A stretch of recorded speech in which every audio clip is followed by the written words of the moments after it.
If Apple products are known for anything, it's being pricey. Here's a tablet, that's $2,000.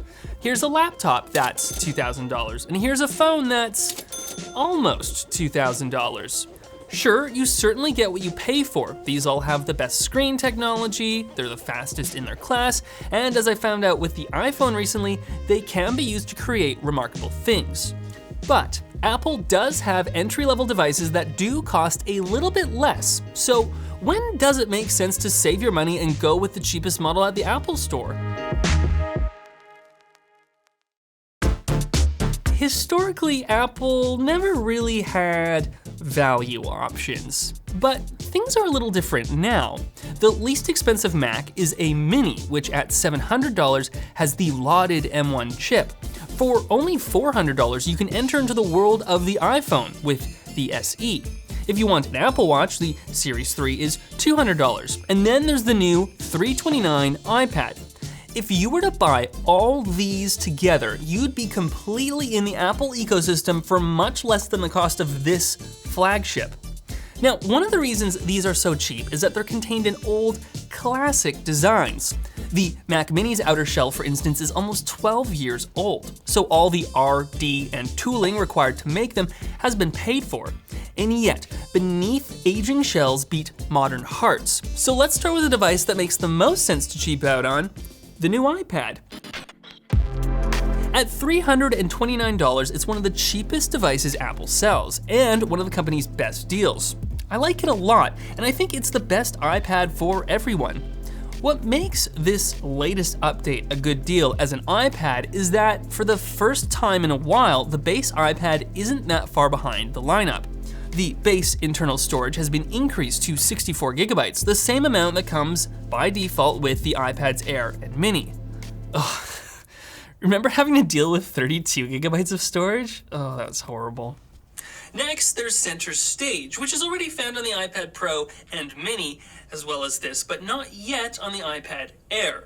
It means a much better front-facing camera that can follow you around in video calls. And the processor's been given a minor bump, going to the A13 now. That brings it one generation closer to the Air, which costs almost twice as much, but isn't twice as fast. But here's the real reason why cheap iPad is best iPad. iPadOS. It's not that iPadOS makes this cheap iPad great, but rather it holds back the more expensive models from reaching their potential. As I argued when we reviewed the iPad Pro, there are limitations to how far you can push this operating system. For what it's worth, it's quite capable, until you have to do one specific task, but there's only one way to do it through a convoluted multi-step, multi-app workflow. Google Drive. This means that the more expensive iPads have more power than you can fully use, and it means that you can save hundreds of dollars and overall miss out on very little. Because when you start configuring an iPad Air to make it more capable with keyboards and stands and things like that, the price gets to MacBook Air territory right quick. And that's just gonna be more powerful and more useful for the things you need to do on a computer. So if you want an iPad, just get the iPad. Now yes, there are compromises to know about. This design is as old as GTA 5, which is still kicking too, isn't it? I should add that I do in fact love the throwback vibe now that the silver model gets a black bezel.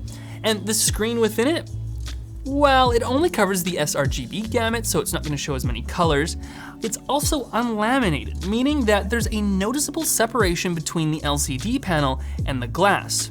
The speakers and the rear camera are nothing to write home about, and this thing still has a lightning port, which is probably the biggest technical compromise you get going down to this. So that's the iPad, and this is our sponsor, Blinkist. Blinkist distills the best insights and important information from thousands of non-fiction books and even podcasts into quick-to-consume 15-minute experiences. Support your personal and professional growth by reading or listening to books from a wide variety of categories, such as business, parenting, psychology, and self-help. And if you're interested in learning more about Apple, they've got Walter Isaacson's Steve Jobs biography and Brian Merchant's The One Device about the creation of the iPhone. Though I've been listening to Clean by James Hamblin. Apparently we're all too clean these days. You can get the app in the App Store, and right now Blinkist has a special offer just for our audience. Click the link in the description to start your free 7-day trial with Blinkist and get 25% off of a premium membership. And another deal can be found right in the Mac lineup too.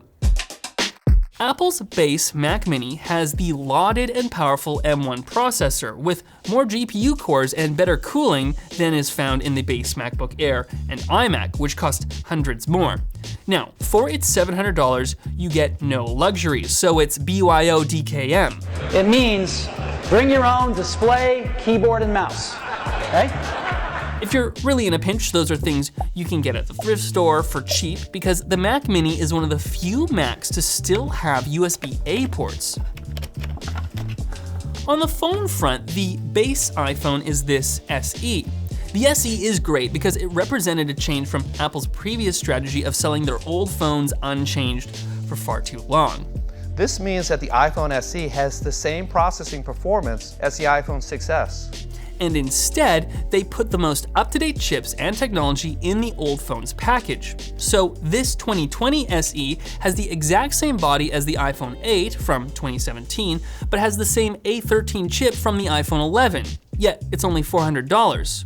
Now, it's not the best looking or highest specified device, but it's bound to be supported for at least another 4 years, and today still supports all of the features of the latest iOS releases. So it's easy to recommend. But I've been reading the rumor mill and sentiment is showing that there may be an update impending for the SE in the first half of this year. And barring any price increases to worsen inflation, that would become an even better buy. Now, there's an SE model of the Apple Watch as well, but it's not actually the cheapest offering. That would be the $200 Series 3, which is just plain old. Its screen is small, its S3 processor is slow, and its storage is scant.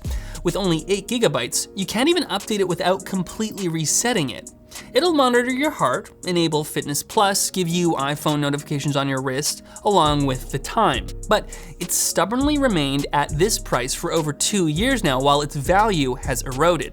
So unlike the other devices, I don't recommend buying the cheapest Apple Watch. At least, not now. And that is the interesting thing to consider when buying base. The best time to buy is soon after they get released. That way you get the most value out of them for the longest time. But even if you're late to the party, Apple's strong lead in processors gives even the base models a huge amount of longevity. Plus, there are the benefits to having more devices in the Apple ecosystem. And all you really miss out on are the luxuries, like Animojis. Thanks for saving on this MAC address. If you're the type who's totally fine with getting the base model of any product, why not give us a like? And if you're interested in saving even more on Apple products, why not subscribe? And if you've been burned by buying a base Apple product, tell us your story in the comments below. I was once burned by buying an Apple product right before a new model came out. That iPad 3rd generation.